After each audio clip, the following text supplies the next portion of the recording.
இந்த சந்திப்பு வந்து எடப்பாடியை மிரட்டுவதற்காக சந்திக்கிறாங்க. ஒன்று என்ன காமா, அதாவது பார்கெனிங் பவரை இன்க்ரீஸ் பண்ணுறாங்க. ஒன்று என்ன உள்ள சேரு, அப்படி இல்லைன்னா உன்னை நான் தோக்கடிப்பேன், நீ டிடிவி சாரை உள்ள சேர்த்தாலும் பாராட்டி. இது ரெண்டு பேருக்குமே ஒரு அரைக்கோவில் தான், சவாலாக தான் எடுத்து. அதனால் இவங்க வந்து இந்த தாவேக்கா கூட போவாங்களா இல்லை பேக் அடிப்பாங்களான்றது வந்து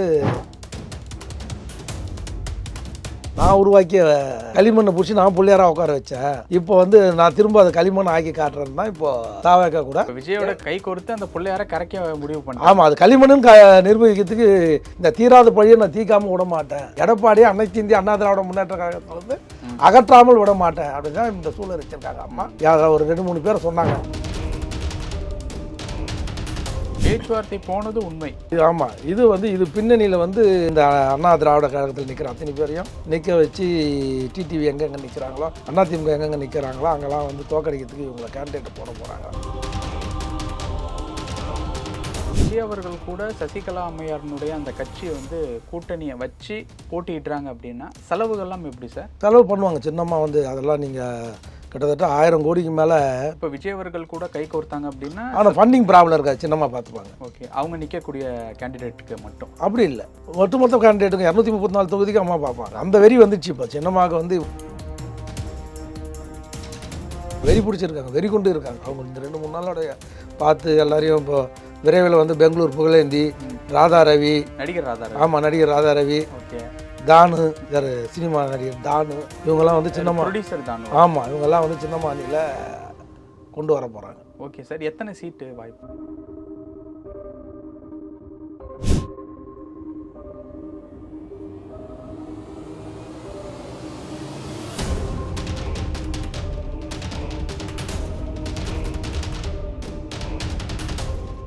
ரியல் ஒன் நேயர்களுக்கு வணக்கம்.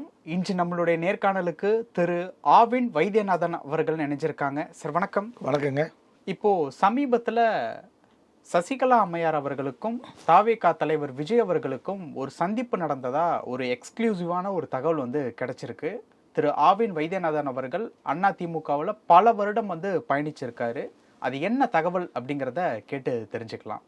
சார், என்ன நடந்தது, எதற்காக அந்த சந்திப்பு சார்? அண்ணா திராவிட கழகம்னு ஒரு இயக்கம் வந்து கட்சி வந்து இருக்குது ஆல்ரெடி. திவாகரன் சார்கிட்ட, சின்னம்மாவோட தம்பி இருக்கார்ல பாஸ்ன்ற திவாகரன் சார்கிட்ட அது இருக்குது.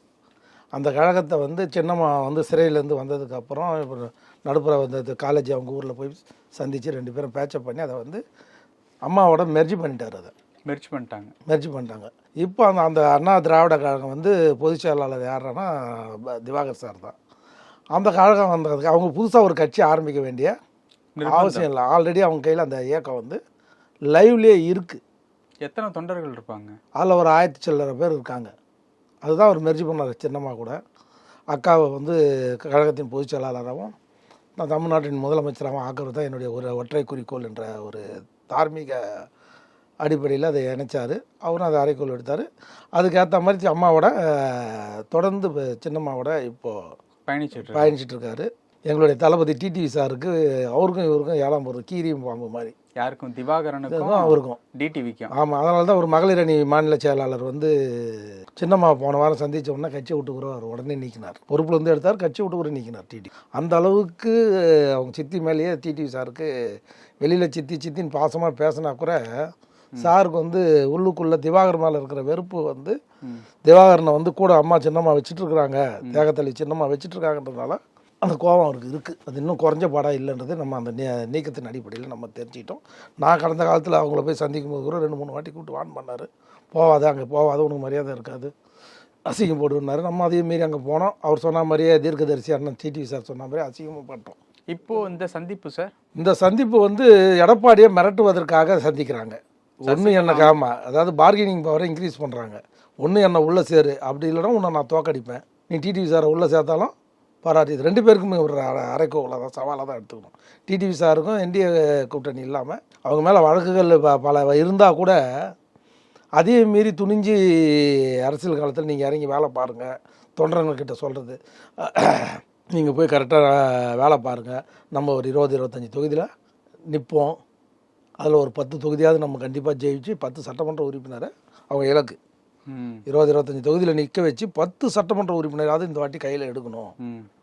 இதை தான் நான் வந்து அம்மாட்ட சின்னம்மாட்ட சொன்னேன் அப்பயே. ஓகே 25 பேர் எடப்பாடிகிட்ட இருந்து பட்டியலின மக்கள் வரத்துக்கு ரெடியாக இருந்தாங்க.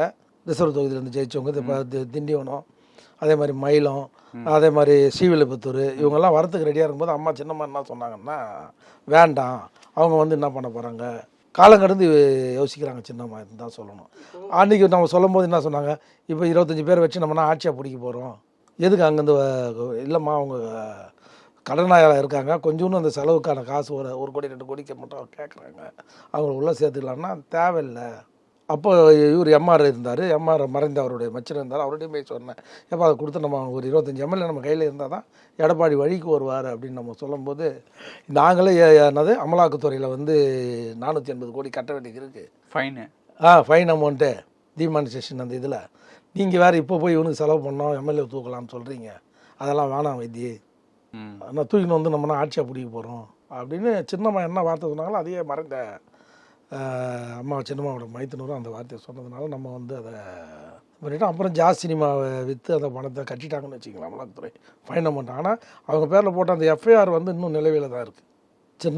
சின்னம்மாவோட வக்கீல் விவேக் சார் இவங்க மேலாம் ஒரு எஃப்ஐஆர் போட்டாங்க, இது அமலாக்கத்துறை. நாமக்கல் செந்தில் இவங்க பேரெல்லாம் வந்து எஃப்ஐஆர் இருக்குது. அந்த எஃப்ஐஆர் நிலுவையில் இருக்குது. அப்படி எஃப்ஐஆர் வந்து என்டிஏ கூட்டணிக்கு எதிராக சின்னம்மா செயல்பட்டாங்கன்னா அந்த எஃப்ஐஆரை வச்சு சார்ஜ் ஷீட் ரெடியாக போட்டுருவாங்க. இமீடியட்டாக எப்போ எந்த டைம் வேணாலும் போட்டு அரெஸ்ட் பண்ணுறதுக்கு வாய்ப்பு இருக்குது. ஈவன் தோ ஃபைன் கட்டினா கூட, ஃபைன் கட்டும்போது என்னாச்சு, குற்றத்தை நம்ம ஒத்துக்கணும் தானே அர்த்தம், நம்மளே குற்றவாளின்ற தானே அர்த்தம். அதனால் இவங்க வந்து இந்த தாவேக்கா கூட போவாங்களா இல்லை பேக் அடிப்பாங்களான்றது வந்து 100% 2021 மாதிரி நான் வந்து அதிமுகவுக்கு எதிராக களம் ஆட மாட்டேன் ரிவேஸ் போயிட்டாங்கன்னு வச்சுங்க, டெல்லியோட நெருக்கடிக்கு ஆளாயிட்டாங்கன்னு வச்சுங்க, ஒன்றும் பண்ண முடியாது. அப்போது பேச்சுவார்த்தை போனது உண்மை. பேச்சுவார்த்தை யார் நடத்தணும், பேச்சுவார்த்தை திவாகர் சார் நடத்தணும். அதாவது அந்த கட்சிக்கும் எனக்கும் சம்மந்தம் இல்லை, நீ போய் நடத்துன்ற மாதிரி சின்னம்மா திவாகர் சார் அனுப்பியிருக்காங்க. திவாகர் பையனை இங்கே இருக்கிற பக்கத்தில் இருக்கிற ஜெயானந்த் அனுப்பியிருக்காங்க. சின்னம்மா போகல, நல்லா பார்த்து. அண்ணா திராவிட கழகம் போயிருக்கு. இவங்க எல்லாமே இப்போ சின்னம்மா கூட பயணிக்கிற அத்தனை பேருமே அண்ணா திராவிட கழகத்தில் போட்டிடுவாங்களா, அதிமுகவுக்கு எதிராக அண்ணா திராவிட கழகத்தில் போட்டிடுவாங்களான்றது தான் இப்போ $1 மில்லியன் கேள்வியாக நம்ம கொஸ்டினாக இருக்குது. இல்லை எடப்பாடி இல்லை மிரட்டி வழிக்கு கொண்டு வரதுக்கு பண்ணுறாங்களா? ஏன்னா இந்த ஆட்டத்தில் சின்னம்மாவை பற்றி என்டிஏ கூட்டணியில் இருக்கிறவங்களும் பேச மாட்டுறாங்க, என்டிஏவும் பேச மாட்டுது, தலைமையும் பேச மாட்டுது. அதிமுக தலைமையும் சின்னம்மாவை ஒரு பொருட்டாக டிடிவி சார் கொடுக்குற முக்கியத்துவத்தில் 10% கூட சின்னம்மாவுக்கு கொடுக்க மாட்டுறாங்க. இப்போது விஜய் அவர்களை கூட கை கோர்க்கணும்னு நினைப்பதற்கு காரணம் எடப்பாடிக்கு உண்டான அந்த மிரட்டலை தெரிவிக்கிறதுக்கு தானா? இது ஆமாம், இது பின்னணியில் வந்து நம்மளுக்கு ஒரு மிகப்பெரிய எல்லாரும் சொல்கிறாங்க, இதுக்கு வந்து ஸ்பான்சர் வந்து திமுக பண்ண போகுது, இந்த அண்ணா திராவிட கழகத்தில் நிற்கிற அத்தனை பேரையும் நிற்க வச்சு டிடிவி எங்கெங்கே நிற்கிறாங்களோ, அதிமுக எங்கெங்கே நிற்கிறாங்களோ அங்கெல்லாம் வந்து தோக்கடிக்கிறதுக்கு இவங்களை கேண்டிடேட்டை போட போகிறாங்க அப்படிலாம் பத்திரிகையில் தினமலரில் ஒரு செய்திகள் வந்து ஒன்றும் இருக்குது. ஆனால் இதெல்லாம் எந்த அளவுக்கு சாத்தியக்கூறு இருக்கும், சின்னம்மா வந்து ஒரு காலமும் திராவிட முன்னேற்ற கழகத்தோடு கை கோக்க மாட்டாங்க, அதில் வந்து எனக்கு அந்த 100% நம்பிக்கை இருக்குது. இவங்க பத்திரிகை எழுதுகிற மாதிரி அது மாதிரிலாம் இருக்காது. தீயசக்தி திராவிட முன்னேற்ற கழகத்தை அடியோடு வேற இருக்க வேண்டும்ன்றது தான் அவங்களுடைய நோக்கமும். ஏன்னா அம்மா அதான் அதிக அளவுக்கு பாதிக்கப்பட்டது யாருன்னா, அம்மாவோட ஒரு படி மேலே போய் பாதிக்கப்பட்டது யாருன்னா தியாகத்தளி சின்னம்மா. அம்மா சிறை காணல, அந்த அம்மா 4 வருஷம் சிறையில் இருந்திருக்காங்க இல்லையா, இதை திமுக போட்ட வழக்கு தானே. அதனால் அந்த தவிர அம்மா சின்னம்மா செய்ய மாட்டாங்க. திமுக அப்படி இருந்தால் அவங்களே கலங்காணுவாங்க. இது கடைசியாக அவங்க எடுக்கிற இந்த 2 விஷயந்தான் அவங்களுக்கு இருக்குது சாய்ஸ். ஒன்று தாவேக்காவோட போகணும், இல்லை அதிமுகவோட சேரணும்.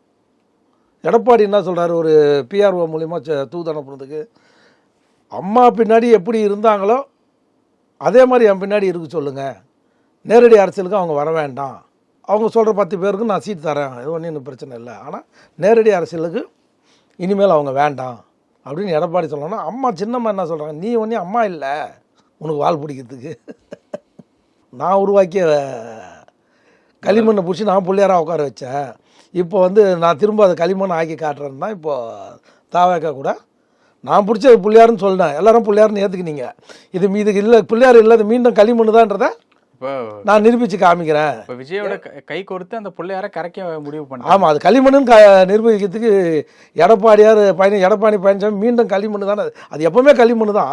அதை மீண்டும் ஒரு முறை களிமண்ணு ஆக்கிட்டு தான் நான் போவேன். இந்த தீராத பழியை நான் தீக்காமல் விட மாட்டேன்.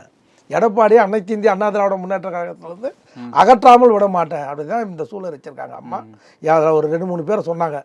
ஜெயக்குமார், சிவி சண்முகம், எடப்பாடியார், இந்த 3 பேர் எக்காலத்துலையும் ஜெயிக்க விடக்கூடாது. அவங்க டார்கெட் சிவி சண்முகம், எடப்பாடியார், ஜெயக்குமார். யார் ஜெயித்தாலும் அன்றைக்கி மீட்டிங்கில் பேசுனது, யார் ஜெயித்தாலும் இவங்க 3 பேரும் ஜெயிக்கக்கூடாது. அதுக்கான கேண்டிடேட், வலுவான கேண்டிடேட்டாக மயிலம் தொகுதியாவது விழுப்புரமோ 2 தொகுதிக்கு அருமையான கேண்டிடேட் ரெடி பண்ணுங்கள். சரி, இப்போ என்ன தூக்கிட்டு இருக்கிற. அப்புறம் இந்த எஸ்பிஆர்னு ஒரு ஆள் முன்னாள் மாவட்ட ஒன்றிய செயலாளராக இருந்தார். எம்பியாக இருந்தார். அவரோட தம்பியை ரெடி பண்ணின்னுக்கிறாங்கன்னு நினைக்கிறேன். ஓகே. விழுப்புரத்தில் வந்து சிவி சண்முகம் எந்த சூழ்நிலையிலும் மீண்டும் வெற்றி பெறக்கூடாது. அதே மாதிரி எடப்பாடியார் வந்து வெற்றி பெறக்கூடாது. அதே மாதிரி ஜெயக்குமார் ராயபுரத்தில் வெற்றி பெறக்கூடாது. இதுதான் அவங்களுடைய ஒரு 4-5 பேரை டார்கெட் பண்ணியிருக்காங்க. Okay sir. இப்போ விஜய் அவர்கள் கூட சசிகலா அம்மையாரினுடைய அந்த கட்சியை வந்து கூட்டணியை வச்சு போட்டிடுறாங்க அப்படின்னா செலவுகள்லாம் எப்படி சார்? செலவு பண்ணுவாங்க. சின்னம்மா வந்து அதெல்லாம் நீங்கள் கிட்டத்தட்ட 1000 கோடிக்கு மேலே எம்பி எலெக்ஷன்லேயே பண்ணாங்க. 24லையா? 2019 எம்பி எலெக்ஷன் அப்போ சின்னம்மா பண்ணாங்க. 21ல் எம்எல்ஏ எலெக்ஷனுக்கு டிடிவி சார் அமமுகவுக்கு நிறைய ஸ்பான்சர் பண்ணாங்க. எவ்வளோ இருந்திருக்கும் சார்? இருக்கும், ஒரு 500லேருந்து 800 கோடி வரைக்கும் பண்ணியிருக்காங்க அவங்க எலெக்ஷன் ஃபண்டு. பார்ட்டி ஃபண்டு அம்மா கிட்ட எங்கே வச்சுருந்தாங்களோ அந்த பார்ட்டி ஃபண்டெலாம் இறக்கி பண்ணாங்க. அதில் பாதி மிஸ்யூஸ் ஆச்சு, பாதி. அப்போ நான் 2021 கேண்டிடேட் இல்லையா, 1000 விளக்கு தொகுதியில். அதனால் எனக்கு தெரியும் எல்லாமே சின்னமாக பண்ண ஃபண்டு தான். ஒரு காசும் யாரும் பண்ணல. இப்போ விஜய் அவர்கள் கூட கை கோர்த்தாங்க அப்படின்னா ஆனால் ஃபண்டிங் ப்ராப்ளம் இருக்காது, சின்னமாக பார்த்துப்பாங்க. ஓகே. அவங்க நிற்கக்கூடிய கேண்டிடேட்டுக்கு மட்டும் அப்படி இல்லை, ஒட்டுமொத்த கேண்டிடேட்டுக்கு 234 தொகுதிக்கு அம்மா பார்ப்பாங்க. ஓகே. அந்த பிரச்சனை வர அந்த வெறி வந்துச்சு. இப்போ சின்னமாக வந்து இவ்வளோ நாள் 2ல் 1 பார்த்துருவோம், கேஸா வழக்கா அப்படின்னு முடிவு எடுத்துட்டாங்கன்னா, முடிவு எடுக்கிற தருணத்துக்கு வந்து தள்ளப்பட்டாங்க அவங்க. அதில் தான் இப்போ ஓபிஎஸ் வந்து தை பிறந்தால் வழி பிறக்கும் இந்த தையம் பிறந்துச்சு, தையம் முடிஞ்சிச்சு. இன்னும் வழி பிறந்த மாதிரி தெரியல ஓபிஎஸ்க்கு. அதனால் வேறு வழி கிடையாது. அவரும் தாவேக்கா நிலைப்பாட்டை எடுக்கணும், இல்லைனா அமைதியாக அரசியல் விட்டு விலகணும். 2 தான் அவருக்கு. அவர் தான் டோர் க்ளோஸ் பண்ணிட்டார் அண்ணன் எடப்பாடியார். இப்போ சசிகலா அம்மையார் இந்த மாதிரியான ஒரு ஸ்டேட் ஆஃப் மைண்டில் தான் இருக்காங்க. ஆமாம், வெறி பிடிச்சிருக்காங்க, வெறி கொண்டு இருக்காங்க. அவங்க இந்த 2-3 நாளோட பார்த்து எல்லாரையும் இப்போ விரைவில் வந்து பெங்களூர் புகழேந்தி, ராதா ரவி, நடிகர் ராதா ரவி. ஆமாம், நடிகர் ராதா ரவி, ஓகே, தானு, யார் சினிமா நடிகர் தானு, இவங்கெல்லாம் வந்து சின்னம்மா ப்ரொடியூசர் தானு. ஆமாம், இவங்கெல்லாம் வந்து சின்னம்மா அணியில் கொண்டு வர போகிறாங்க. Okay sir. எத்தனை சீட்டு வாய்ப்பு இருக்குது? இவங்க வந்து ஒரு 30-35 கேட்குறாங்க. ஆனால் குறைஞ்சது 20 சீட்டு, 15-20 சீட்டு விஜய் தருவார். ஓகே. அவங்க விஜய் இன்னும் எதிர்பார்க்கறது என்னென்னா, காங்கிரஸ் வரும்னு டோரை திறந்து வச்சுட்டு இருக்காங்க இன்னமும். ஏன்னா அது நீ எப்போ வேணாலும் வெடிக்கும். நீர் பூத்த நெருப்பாக எரிமலை புகைய ஆரம்பிச்சிச்சு, வெடிக்காமல் விடாது. அது திமுகக்குள்ளே அந்த எரிமலை வந்து புகைய ஆரம்பிச்சிச்சு. அப்படியே இதுக்கு மேலே வந்து திமுகவும் காங்கிரஸும் கூட்டணி உள்ள ஜெல்லானா கூட அது வந்து பொருந்தா கூட்டணியாக இருக்கும், தவிர பொருந்தும் கூட்டணியாக இருக்காது. ஏன்னா தொண்டருக்கு மத்தியில் ஒரு வெறுப்புணர்வு. திமுக தலைவர் நேற்று கூட பேசும்போது திராவிட முன்னேற்ற கழக தலைவர் தளபதி ஸ்டாலின் என்ன சொன்னாருக்காரு பார்த்தீங்கன்னா, அது இருக்கிறதுலே உலகத்திலே ஒரு பெரிய போங்க என்னன்னா அதுதான், தமிழ்நாடு மக்கள் வந்து கூட்டணி ஏற்றுக்க மாட்டோம். யார் ஏற்றுக்க மாட்டோம்னு சொன்னது? யார்கிட்ட வந்து மக்கள் சொன்னாங்க? இந்தியா ஃபுல்லாக ஏற்றுக்கிற மக்கள், தமிழ்நாடு மக்கள் மட்டும் என்ன ஏற்றுக்க மாட்டாங்களா என்ன? உனக்கு கொடுக்கறதுக்கு மனம் இல்லைன்னு சொல்லுங்கள். 2006 விஜய் வந்து அதில் தான் விஜயோட அஸ்திரம் என்னன்னா, கூட்டணின்ற அஸ்திரம் மிகப்பெரிய அஸ்திரத்தை பயன்படுத்தியிருக்காரு. யார்? பிரம்மாஸ்திரத்தை விஜய் பயன்படுத்தியிருக்காரு. அவர் புதுசாக அவரே வந்து நான் கூட்டணி தயார்னு சொல்லும்போது அவ்வளோ மக்கள் செல்வாக்கில், இன்றைக்கி மக்கள் செல்வாக்கில் உள்ள ஒரு தலைவர் யாராருன்னா ஃபஸ்ட்டு ரேட்டிங்கில் வந்து நரேந்திர மோடி கூட இல்லை, விஜய் தான் இருக்கிறப்பல. அதுக்கப்புறம் தான் நரேந்திர மோடியாக வராரு, பாரத பிரதமர். அப்படி இருக்கிற ரேட்டிங்கில் ஒரு ஒருத்தரே கூட்டணி மந்திரி சபைக்கு ரெடினும் போது தளபதி ஸ்டாலின் வந்து மத்தியில் கூட்டாட்சி, மாநிலத்தில் சுயாட்சி, இதுனா பெரிய போங்கு. கலைஞர் அவர்கள் சொன்னதுதான். பேரறிஞர் அண்ணாவே அந்த போங்க அடிச்சுட்டு போனவர் தான்.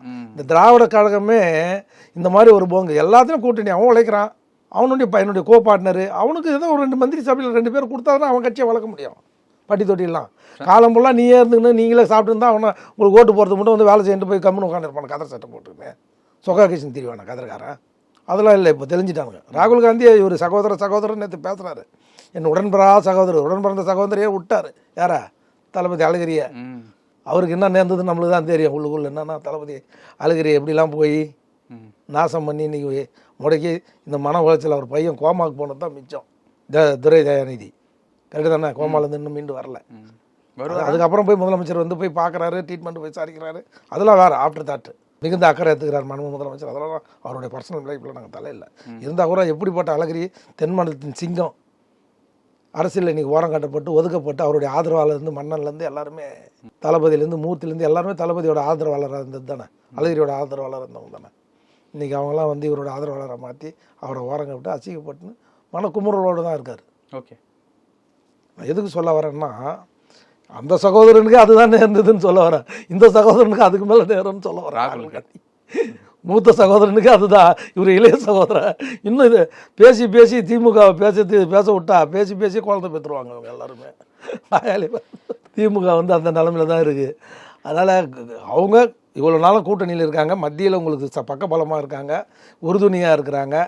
அப்படி இருக்கிற கட்சிக்கு ஒரு 2 மந்திரி சபையில் ஒரு பெரிய போர்ட்போலியோ கூட இல்லை, ஒரு சமூக நலத்துறை, சிறுபான்மை நலத்துறை, ஏதோ ஒரு 2 நலத்துறை கொடுக்குறதுல என்ன பிரச்சனை? உங்களுக்கு ஆதரவாக இருக்கிற பீட்டர் ஆல்பன்ஸை மட்டும் கூப்பிட்டு சேர்மன் பதவியை கொடுக்குறீங்கள, பீட்டர் ஆல்பன்ஸ் கொடுத்தீங்கல்ல, அவர் என்ன, அவருக்கு காங்கிரஸுக்கு விசுவாசம் இல்லையா? அவர் பீட்டர் ஆல்பன்ஸ் முழுக்க முழுக்க திமுகவோட அடிவரடி அவர் பீட்டர் ஆல்பன்ஸ், கரெக்டு தானே? இது போன்ற பல சுவாரஸ்யமான வீடியோவை பார்க்குறதுக்கு ரியல் ஒன் சேனலை சப்ஸ்கிரைப் பண்ணுங்கள். நன்றி சார். நன்றி, வணக்கங்க.